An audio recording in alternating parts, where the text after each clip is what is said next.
അവൻ എന്തിനാടാ നിന്നെ ചവിട്ടിയത്? അവനെന്നെ ചവിട്ടാൻ തോന്നിയിട്ടുണ്ടാവും. അപ്പൊ അവൻ എന്നെ ചവിട്ടാൻ തോന്നിയില്ലല്ലോ. അതിന് നീയല്ലല്ലോ അവൻ്റെ ഏട്ടനെ കൊന്നത്. നീ ഒരാളെ കൊന്നു എനിക്ക് വിശ്വസിക്കാനാവുന്നില്ല. കേട്ടുമടുത്തിട്ടുള്ള സാധാരണ പ്രശ്നം തന്നെ എൻ്റേത്. പക്ഷേ ഒരു നോർമൽ ആൾക്കുണ്ടാകാവുന്ന ഏറ്റവും വലിയ പ്രശ്നം സാമ്പത്തിക ബാധ്യത. കടം കൊണ്ട് നിൽക്കക്കള്ളിയില്ലാതെ ആത്മഹത്യയുടെ വക്കത്തെത്തി എൻ്റെ കുടുംബത്തെ എങ്ങനെയെങ്കിലും രക്ഷിക്കണമെന്ന ഉദ്ദേശത്തോടെ ഞാൻ നാട് വിടാൻ തീരുമാനിച്ചു. ഒരു രാത്രി എങ്ങോട്ട് പോകണമെന്നറിയാതെ നാഷണൽ ഹൈവേയിൽ ഞാനങ്ങനെ നിന്നു. ഈ സമയം ദൂരെ നിന്ന് ദേവദൂതനെ പോലെ ഒരു ടാങ്കർ ലോറി വരുന്നത് ഞാൻ കണ്ടു. ദൈവം തോന്നിപ്പിച്ചാണോന്നറിയില്ല, ആ ഡ്രൈവർ വണ്ടി നിർത്തി. ഞാനും കൂടി പോന്നോട്ടെ? എങ്ങോട്ട്? അങ്ങനെ ഇന്ന സ്ഥലമൊന്നുമില്ല, എവിടം വരെ പോണു അവിടം വരെ. ഓ അവിടെ കേറ്. സോറി.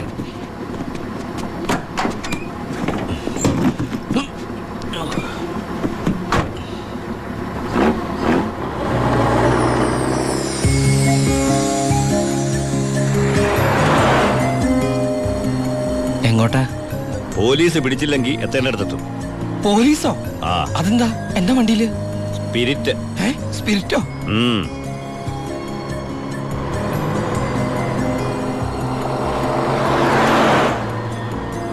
ഇതൊക്കെ ഒറ്റയ്ക്ക് കൊണ്ടുപോകാൻ പേടിയില്ലേ? ഒറ്റയ്ക്ക് കൊണ്ടുപോകുന്ന അതിന്റെ സുഖം. പോലീസ് പിടിച്ചാൽ എന്നെ മാത്രം നോക്കിയാൽ മതിയല്ലോ. അപ്പൊ ഈ പോണ വഴിക്ക് പോലീസ് പിടിച്ച എന്റെ കാര്യം? അത് പോലീസുകാർ നോക്കിക്കോട്ടെ. നിന്നെ പിടിച്ച എനിക്കെന്താ? നിനക്ക് എന്നെ കുറിച്ച് ഒന്നും അറിയില്ല, എന്റെ പേര് പോലും. എന്താ ബായുടെ പേര്? അത് വേണ്ട, എന്നാലും പറ ബായ്.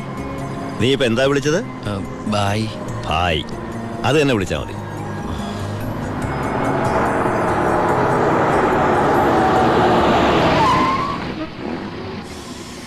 എന്താ നിർത്തിയത്? എന്നെ ഇറക്കി വിടാനാണോ? ഏയ് ദാ പുണ്യാളന് നേർച്ചയിട്ട പാതി അങ്ങേര് നോക്കിക്കോളൂ. പോവോ?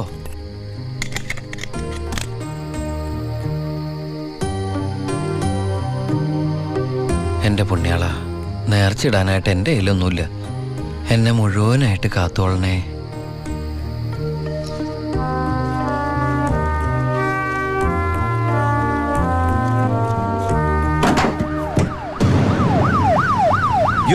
പോലീസ്! അയ്യോ,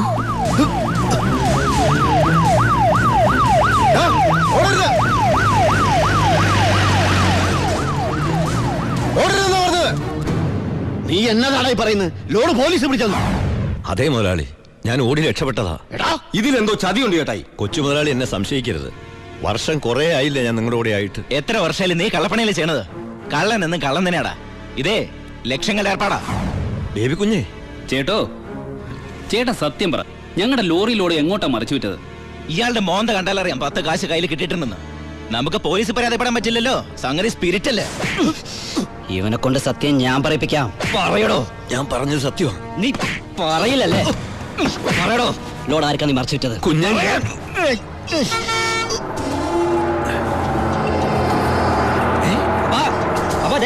ലോറി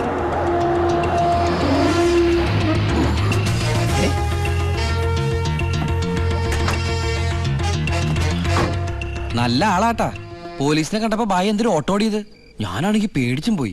പിന്നെ RC ബുക്കിലെ അഡ്രസ് അപ്പൊ ഒരു കണക്കിന് വണ്ടി ഇവിടെ എത്തിച്ച്. എനിക്കാണെങ്കി കാറൊക്കെ ഓടിച്ചുള്ള ചെറിയ പരിചയമുള്ളേ. എന്തൊരു പാടാ ഈ പണ്ടാറ് ഓടിക്കാനായിട്ട്. എന്റെ പുണ്യാളം കൊണ്ടുവന്നാ ഇവനെ. ഇത്രയും കാലം ജീവൻ പണയം വെച്ച് കൂടെ നിന്നിട്ടും നിങ്ങൾക്ക് ആർക്കും എന്നെ മനസ്സിലായില്ല. ചെയ്യുന്നത് കള്ളപ്പണിയാണെങ്കിലും അതൊരു സത്യമുണ്ടെന്ന് വിശ്വസിക്കുന്നവനാ ഞാൻ. ഇനി ഞാൻ നിങ്ങളുടെ കൂടെ ശരിയാവില്ല. ഞാൻ ഒന്ന് പറഞ്ഞോട്ടെ. എന്നെ കൊണ്ട് കുറെ ഉണ്ടാക്കിയില്ലേ, ഇനി ഒറ്റയ്ക്ക് കൂടെ ഉണ്ടാക്കിയാ മതി. ചാടിച്ച അപ്പാ ഇയാള് പോണേ പോട്ടപ്പാ. ഇയാളെ ചത്ത നമ്മള് ബിസിനസ് ചെയ്യില്ലേ?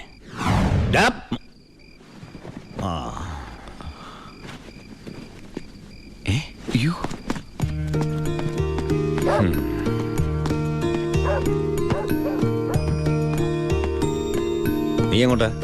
ബായ് എങ്ങോട്ടാ? എങ്ങോട്ടെങ്കിലും. എന്നാ ഞാനും എങ്ങോട്ടെങ്കിലും. വാ. ബായ് സത്യമുള്ളവനാണെന്ന് എനിക്ക് തോന്നി. ഞാൻ അയാളുടെ കൂടെ കൂടി. ബായ്ക്ക് ഭാര്യയുണ്ട്, മകനുണ്ട്. മകനെന്ന് പറഞ്ഞ ബായ്ക്ക് ജീവനാ. ശിവന് കുറച്ച് ചോറിട്ടോടി. ശിവനല്ല, ഉണ്ണി. ചോറ് വേണ്ട, അതിന് പകരം പപ്പടം എടുത്തോളാം. നമ്മുടെ പരമശിവത്തിന്റെ നല്ല ഛായയില്ലടി ഇവന്. എനിക്കും കണ്ടപ്പോഴേ തോന്നി. ആരാ ഈ പരമശിവം? പണ്ട് ലോറി താവളത്തിൽ നിന്ന് കിട്ടിയതാ അവനെ. പിന്നീട് എനിക്ക് എന്റെ സ്വന്തം അനിയനെ പോലെയായി.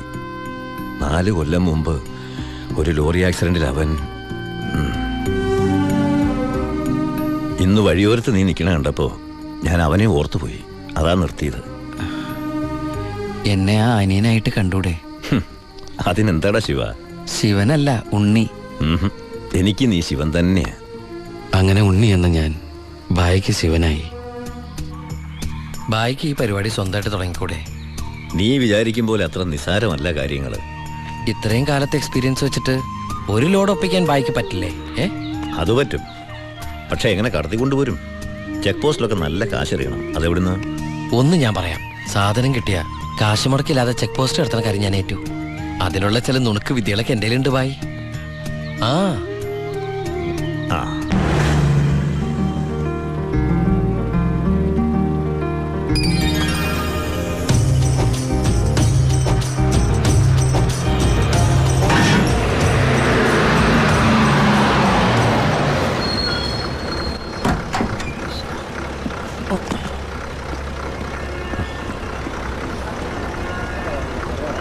സാറേ, വണ്ടി എന്താണ് വണ്ടിയില്?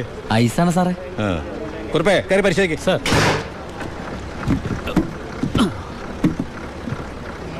നന്നായി പരിശോധിക്കണോ? സാർ സാറേ പെട്ടെന്നായിക്കോട്ടെ, അല്ലെങ്കിൽ ഐസ് ഇപ്പൊ ഐസ് വാട്ടർ ആവും. സാറേ ഇത് ഫുൾ ഐസാ. ആ അടച്ചേക്ക്. ഓ ചാടിക്കോ ചാടിക്കോ, അല്ലെങ്കിൽ ഐസാവും.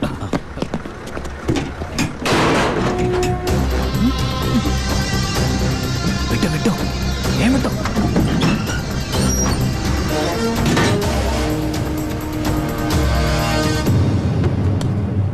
പെട്ടെന്നാവട്ടെ. ശിവ. ആ ഓ എന്റെ പുണ്യാളച്ചോ, നീ ഇങ്ങ് എത്തുന്നത് വരെ ഞാൻ മുള്ളേ നിൽക്കുകയായിരുന്നു. സ്പിരിറ്റ് എന്തേടാ? ദാ ഇതൊക്കെയാ. ഈ ഐസ് കിട്ടേ? ഞാൻ കാണിച്ചു തരാം.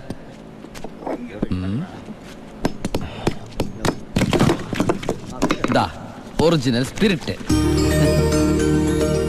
ആ ഓ എന്റെ അമ്മച്ചി, ഒടുക്കത്തെ ബുദ്ധി തന്നെ. അല്ലടാ, ഐസിന്റെ ഉള്ളി വെച്ചിട്ട് സ്പിരിറ്റ് എന്താ ഐസ് ആവാത്തേ? എന്റെ ബായ്, വെള്ളം 0 ഡിഗ്രി സെന്റിഗ്രേഡിൽ ഐസ് ആവും. പക്ഷെ സ്പിരിറ്റ് ഐസ് ആവണമെങ്കിൽ -112 ഡിഗ്രി എങ്കിലും വേണം. കെമിസ്ട്രി പഠിച്ചതിന്റെ ഗുണ. എന്തായാലും കെമിക്കറി കണ്ടുപിടിച്ചു. കെമിക്കറി അല്ല, കെമിസ്ട്രി. ആ അവൻ ഭയങ്കര തന്നെ. ഇത് എത്ര രൂപയുടെ മുതലാന്ന് അറിയാമോ നിനക്ക്? നിനക്ക് ഞാൻ എന്താടാ തരേണ്ടത്? ഈ ലാഭത്തിന്റെ പകുതി നീ എടുത്തു അല്ലേ? വേണ്ട, ഇത് മുഴുവൻ നീ എടുത്തു. വേണ്ട ബായ്. ബായ് ആ ചിന്നാടന്മാരുടെ അവിടെ ജോലി ചെയ്തിരുന്നപ്പോ ഒരു ലോഡിന് എത്ര രൂപ കിട്ടിയിരുന്നേ? 5000 ഉരുവ. ആ 5000 ഉലുവ മതി എനിക്ക്. അല്ലെ പിന്നെ ഞാനും ബായ് തമ്മിൽ എന്താ വ്യത്യാസം? അങ്ങനെ നീ പല അടവുകൾ ഉപയോഗിച്ച് വാളയാർ ചെക്ക് പോസ്റ്റ് വഴി പലതവണ ഞാൻ സ്പിരിറ്റ് കടത്തി. ഒരു നാൾ പിടിക്കപ്പെട്ടു. ചെക്ക് പോസ്റ്റുകളിൽ ഞാൻ പണം വാരിയെറിഞ്ഞു. ഉദ്യോഗസ്ഥന്മാരിൽ ഭൂരിഭാഗവും എൻ്റെ സ്വാധീന വലയത്തിലായി. പിന്നെല്ലാം അവരുടെ അനുവാദത്തോടെയായി. ബായിക്ക് വീടായി, കാറായി, ലോറികളായി. ബായിയുടെ വലങ്കയായി ഞാൻ അവിടെ പരമശിവം എന്ന പേരിൽ അറിയപ്പെട്ടു. വാളയാർ പരമശിവം.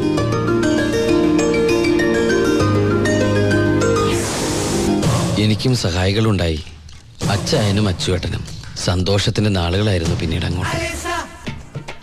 ഞങ്ങളുടെ വളർച്ച ചിന്നാടന്മാരുടെ തകർച്ചയായിരുന്നു.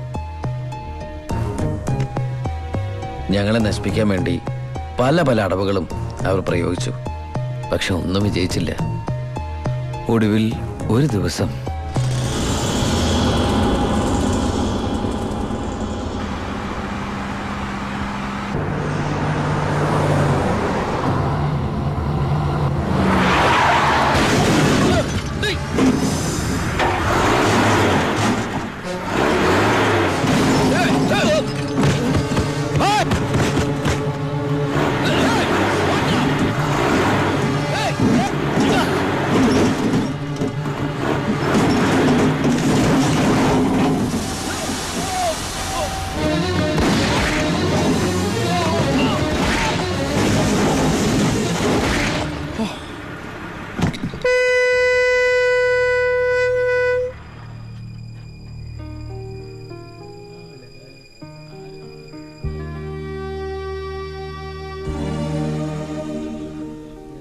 പോലീസ് കേസെടുത്തു.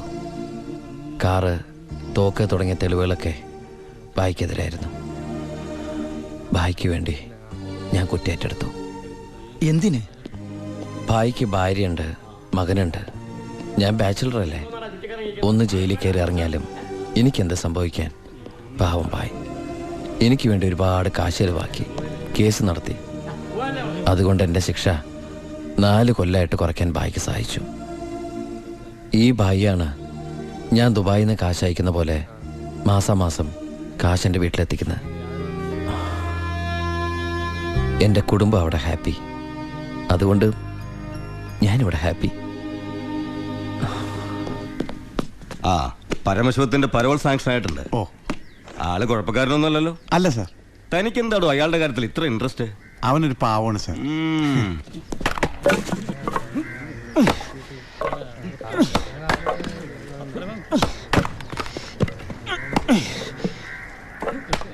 എടാ അവന്റെ ആ മസിൽ കിട്ടിയിരുന്നെങ്കിൽ ഉച്ചക്ക് ബീഫ് ഫ്രൈ ആയിട്ട് കൊടുക്കായിരുന്നു. ശ്ശെ.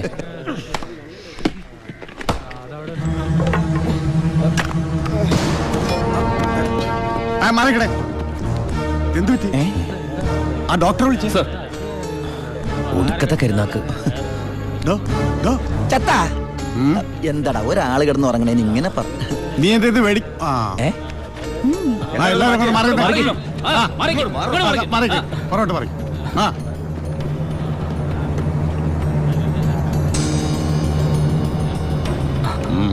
He's very serious.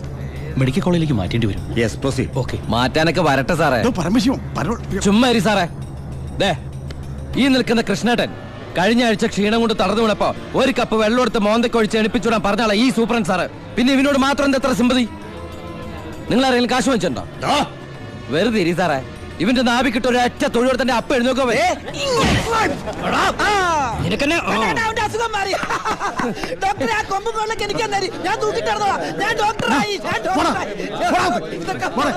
Divakaran sir, മോനെ അവന്റെ പരോളിന്റെ പേപ്പർ കണ്ടത്.